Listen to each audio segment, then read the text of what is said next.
Invitarme a ser parte de este evento al coordinador del mismo, profesor José Jesús Herrera Ospina, quien ha hecho las gestiones pertinentes para ello, a la profesora Sara Mabel Jaramillo, que se encargó de sugerirme para esta charla, y por supuesto a cada uno de ustedes por ser generosos con su tiempo, queriendo compartirlo el día de hoy conmigo. Como se les anunció, mi intervención va a ser acerca de apuntes para repensar el papel del libro en la construcción de la universidad. Se me ha invitado a hablar de los lenguajes para la paz desde una mirada transdisciplinar. He caído entonces en la tentación de querer compartir con ustedes algunas reflexiones sobre el papel del libro en la construcción de universidad. Para ello, he titulado mi intervención como Apuntes para repensar el papel del libro en la construcción de la universidad. La palabra apuntes, como se verá, alude a la necesidad de pensar lo universitario y el libro también como procesos dinámicos que se resisten a una mirada totalizadora. Por ello, con estos apuntes, busco proponer una serie de reflexiones que quizá nos ayuden a preguntarnos sobre lo que debería ser lo universitario y el papel que debería jugar el libro en ello. En su primer libro, titulado al español como Auto de Fe, el escritor búlgaro Elias Canetti nos presenta a Kiel, un erudito sinólogo que vive encerrado en su biblioteca y cuya visión de la realidad depende exclusivamente de su relación con los libros.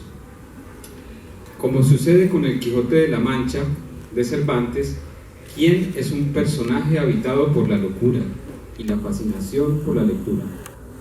En uno de los pasajes más importantes de la novela, Kiel se plantea la necesidad de que todo ser humano tenga una patria, es decir, una marca identitaria, la construcción de un ser individual y colectivo, y para ello propone que sea la biblioteca el espacio donde convergemos como ciudadanos.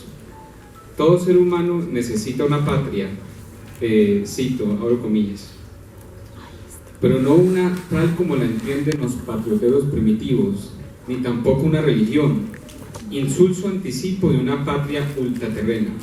No, una patria en la que el suelo, el trabajo, los amigos, las diversiones y el propio espacio espiritual confluyan en un todo natural y organizado, en una especie de cosmos personal. La mejor definición de la patria es biblioteca.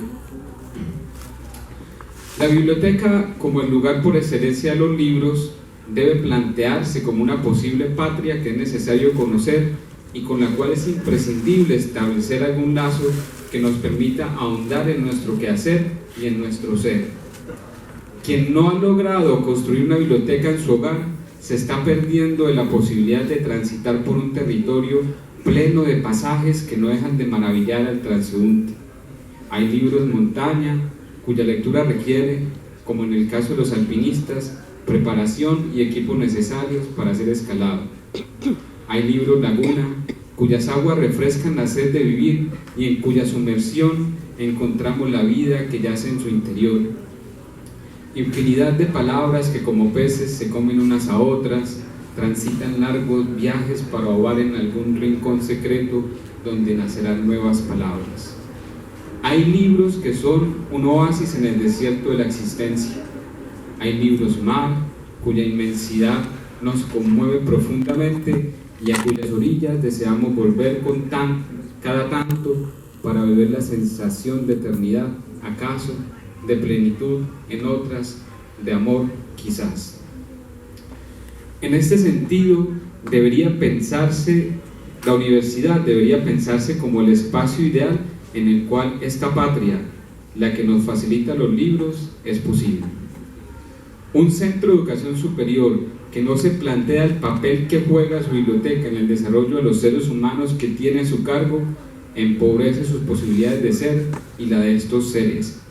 Limita hasta el exceso el margen de movilidad del pensamiento y de la palabra, y por lo tanto puede estar cayendo en la trampa de pensar en la formación universitaria como una mera instrucción o la formación de mano de obra en unas técnicas específicas, siendo entonces más cercana a las leyes que configuran el mercado en la locura de la demanda y la oferta, negándose y negando los principios con que se fundó la institución universitaria moderna a partir de la carta escrita en 1810 por el prusiano alemán Wilhelm von Humboldt, hermano de Alexander von Humboldt, quien inaugura la Universidad de Berlín.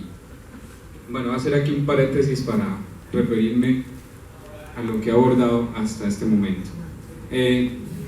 Para mí ha sido una gran inquietud pensar en cuáles son las posibilidades de la biblioteca dentro de la formación universitaria. Realmente, cuando se entra a mirar con detenimiento las bibliotecas que conforman nuestros centros de educación, no queda menos que sonrojarse ante la vergonzosa realidad de unas bibliotecas deplorables, unas bibliotecas mal dotadas, unas bibliotecas que no cumplen con la funcionalidad que debería cumplir, al menos en un centro de educación superior, una biblioteca que es servir para nada. Es decir, ser un espacio para el ocio, ser un espacio para la diversión, un espacio en donde no necesariamente voy a la biblioteca a consultar libros porque tengo que hacer una tarea, sino voy a la biblioteca porque quiero ser en la biblioteca, porque quiero construirme en esa relación y en ese diálogo con los libros.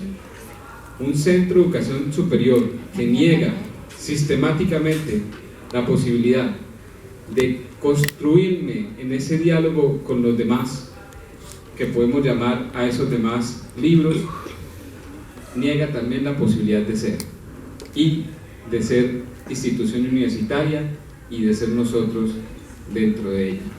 Entonces, en esta carta que escribe Wilhelm von Humboldt sobre la fundación de la Universidad de Berlín, que ojalá ustedes tengan la oportunidad de leer, porque además es una carta supremamente hermosa, de unas 10-15 páginas, establece esa necesidad de fundamentar la universidad no en conocimientos prácticos para salir a laborar, sino en la universidad como el espacio en donde yo me construyo primero como ser humano y luego como un ser humano que labora, luego como un ser humano que trabaja.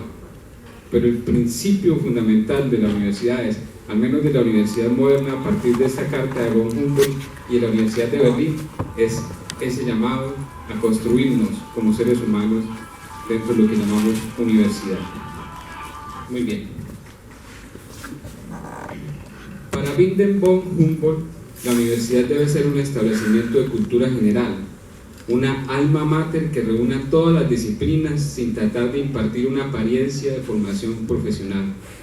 En este sentido, es triste constatar qué tan alejados estamos de los principios con que se construyeron las bases del proyecto universitario. Es así como es deplorable observar cómo se ha hecho la universidad centro de mercantilización, donde las posibilidades que se le ofrecen a nuestra juventud son aquellas que marcan las reglas del mercado, empobreciendo el espíritu revolucionario y contestatario propio de la juventud, sumergiéndolos en las aguas del pensamiento unidireccional laboral, haciendo de la vida el puro tránsito de un día tras otro, donde volvemos a la lamentable idea pristina de ganarse el pan con el sudor de la frente, como si la vida fuera solo pan, o pan y circo en el mejor de los casos. Lo anterior nos obliga a revisarnos, a mirarnos de otra forma, a construir otros valores para lo que denominamos universidad. Es entonces en este contexto en que cobra relevancia la pregunta por el papel del libro en su construcción.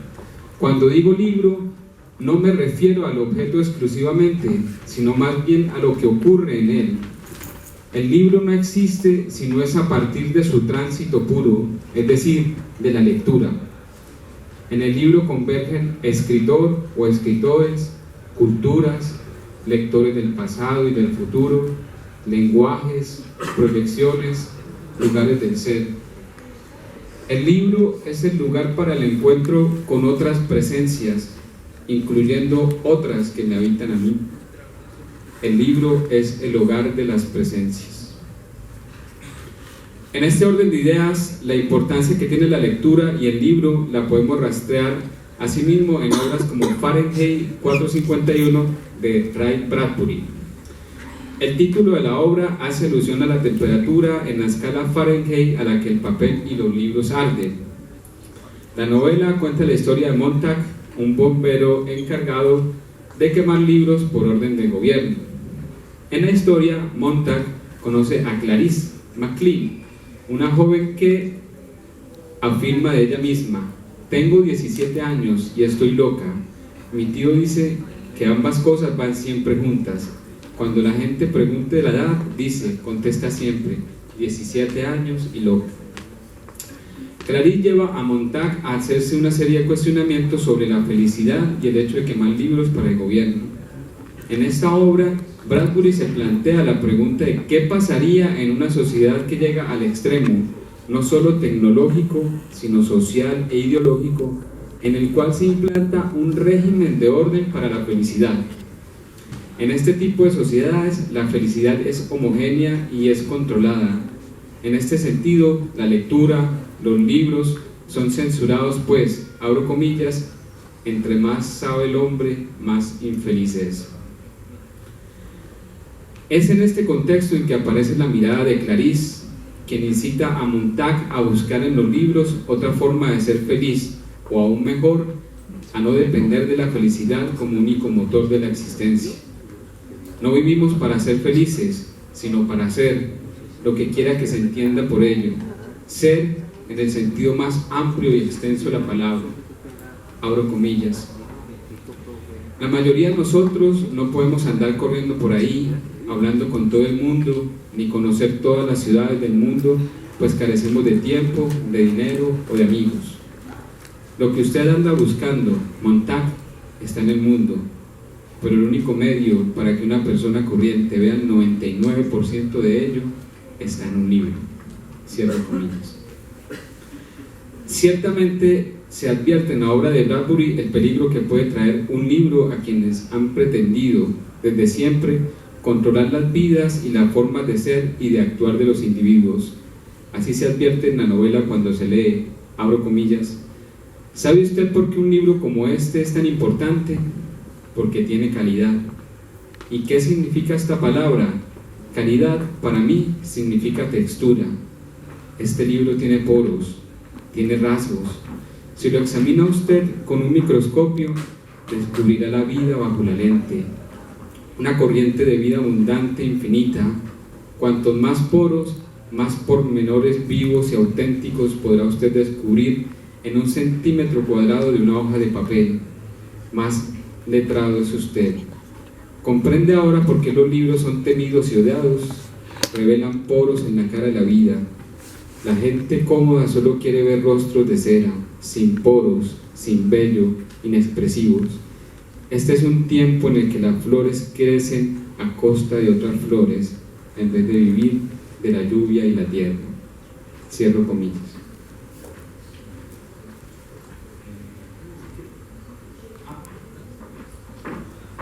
Bueno, retomando un poco entonces la idea que he expuesto hasta ahora, es esta novela de Ray Bradbury, Fahrenheit 451, es muy interesante porque explora esas sociedades en las cuales, por ejemplo, allí es una visión futurista de una sociedad en la que está completamente prohibido tener libros. Y hay unas personas encargadas, los bomberos, en vez de trabajar para apagar incendios, realmente trabajan para crear incendios. Los bomberos crean los incendios a partir de bibliotecas. En cualquier hogar está prohibido tener bibliotecas porque la lectura conduce a la infelicidad. En ese sentido es mejor ser felices todos homogéneamente que tener unas bibliotecas y leer y conocer y comprender y vivir infelices. ¿Qué pasaría entonces, se pregunta Bradbury, en sociedades donde ocurre esto? Donde todo está milimétricamente controlado, donde cada hecho, cada movimiento debe ser vigilado y, en consecuencia, si no corresponde a lo que se espera, vigilado y castigado, ¿cierto? Para ponerlo en términos Foucaultianos. Bueno, Ahora bien, como siempre se ha oído decir que la realidad suele superar a la ficción, el caso de los libros y las bibliotecas que son incineradas, lejos de ser una mera invención de la imaginación, la historia nos ofrece varios momentos en los cuales la quema de libros fue o ha sido un principio fundador de una ideología y de una sociedad. Basta para ello recordar algunos casos emblemáticos. Primero, la quema de libros y asesinato de académicos en la China de Qi Shi Huang en el año 212 a.C. Muchos intelectuales que desobedecieron la orden fueron enterrados vivos. Segundo caso, a finales del siglo XV se produjo en Florencia una importante quema de libros y obras artísticas de considerable valor, considerados todos ellos inmorales, en la llamada Hoguera de las Vanidades, promovida por Girolamo Savonarola. Tercer caso, a comienzos del siglo XVI, los andalusíes de la península ibérica tenían la obligación de entregar a las autoridades castellanas los libros escritos en árabe, siéndole devueltos los que versaran sobre medicina, filosofía o historia, y quemados todos los demás. Cuarto caso, el caso más tal vez me recordaba la historia. En 1933, los nazis quemaron muchos libros de autores judíos y otros considerados antialemanes. Solo en Berlín, meses después de la llegada al poder de Adolfo Hitler, sus seguidores quemaron más de 20.000 libros de tendencia comunista y pacifista, en especial autores judíos como Karl Marx, Thomas Mann, Stefan Zweig, Sigmund Freud, entre otros. En Chile, después del golpe de Estado del 11 de septiembre de 1973, los militares chilenos requisaron y quemaron miles de libros de política bajo las órdenes del dictador Augusto Pinochet. En Argentina, el 24 de marzo de 1976, se dio inicio al proceso de reorganización nacional. Se quemaron un total de 1,5 millones de libros. Esto ocurrió bajo las órdenes del general de la división Luciano Benjamín Menéndez. En este año se estipula que más o menos el Estado Islámico ha quemado un aproximado de 8.000 libros, de los cuales muchos no hay copia o no se podrá saber sobre qué versaban porque ya se han perdido para la humanidad.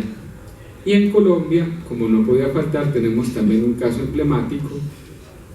Hace 37 años, a través de un cartel que fue puesto en los sitios estratégicos de Bucaramanga, la Sociedad San Pío X invitó a un acto de fe para quemar revistas pornográficas y publicaciones corruptas.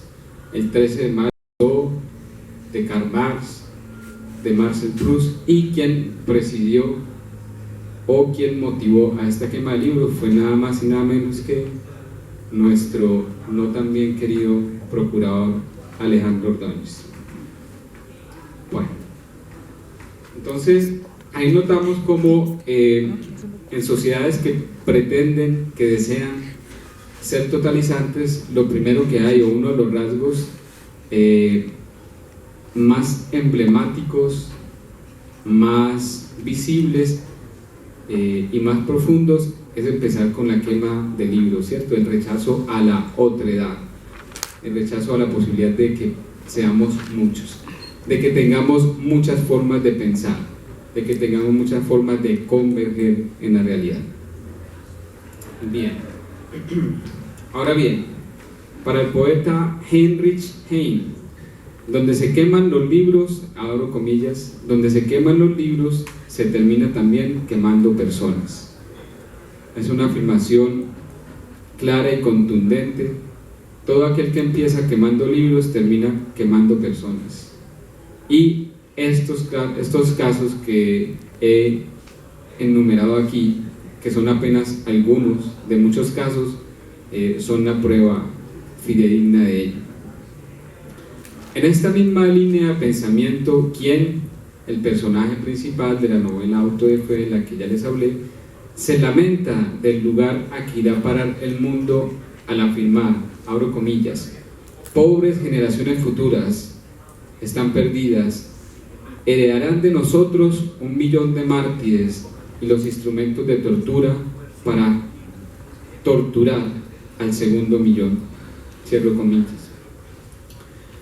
Es por todo lo anterior que la universidad debe pensarse como un espacio en el cual necesariamente su biblioteca cumpla un papel fundacional en la construcción de individuos que tiene a su cargo. En este sentido, se hace necesario pensar la biblioteca como una fortaleza que proteja el patrimonio de la humanidad, es decir, el legado de la humanidad a ella misma, el principio de nuestra existencia como cultura y como humanidad.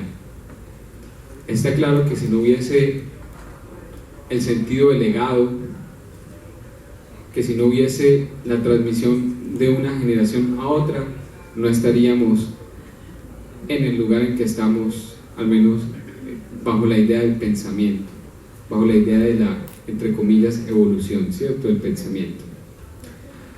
Tristemente, la realidad de nuestras universidades y de nuestras bibliotecas no dejan ver más que el acopio de una serie de humanos en la primera, en la universidad, acopiamos humanos, y de libros en la segunda. La biblioteca es un lugar donde se guardan libros que van o están allí con un propósito claro, preestablecido, regido por el mercado. Pocas bibliotecas en Colombia, pocas universidades se han planteado como un lugar donde hay que reinventar el ocio. No se debe ir a la universidad exclusivamente a formarse para un oficio laboral. No se debe ir a la biblioteca exclusivamente a consultar los libros de las asignaturas que se desean cursar.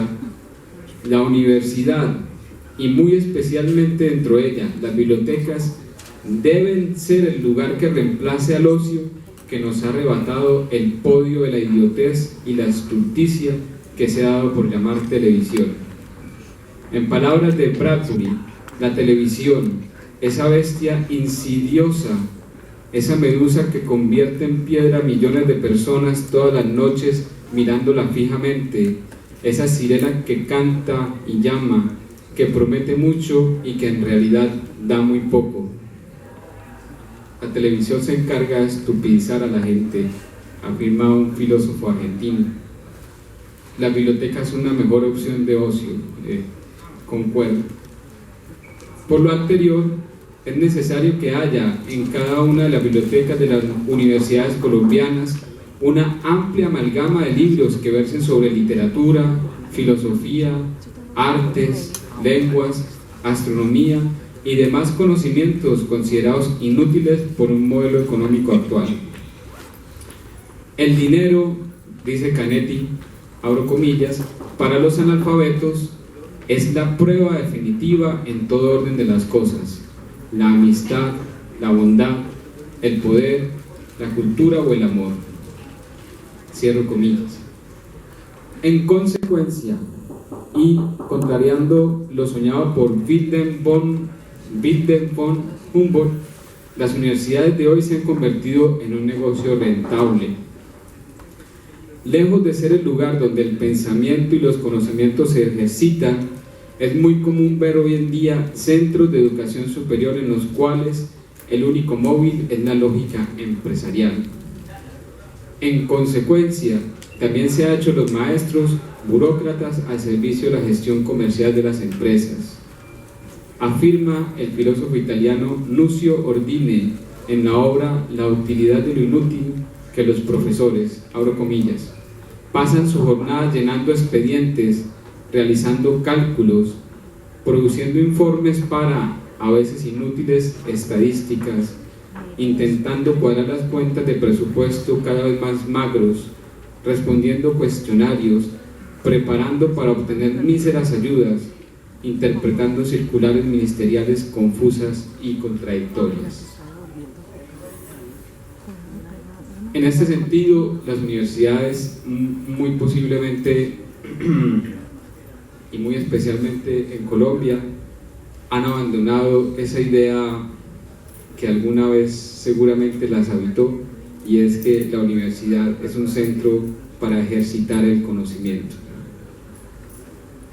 Es un centro donde la expresión alma mater tiene cabida, donde estamos allí para converger y diverger, para asentir y disentir, para construirnos antes de ser mano de obra, ser seres humanos que posiblemente puedan llegar a ser mano de obra. Así también, empresas como el ICETEX y demás centros de apoyo al estudiante prodigan, entre comillas, una ayuda a aquellos que prometen conservar un mínimo de nota, y aquellos que prometen conservar un mínimo de nota y no pueden o reprueban una asignatura, se les niega este apoyo. Esta lógica, pienso yo, con la que está configurada este sistema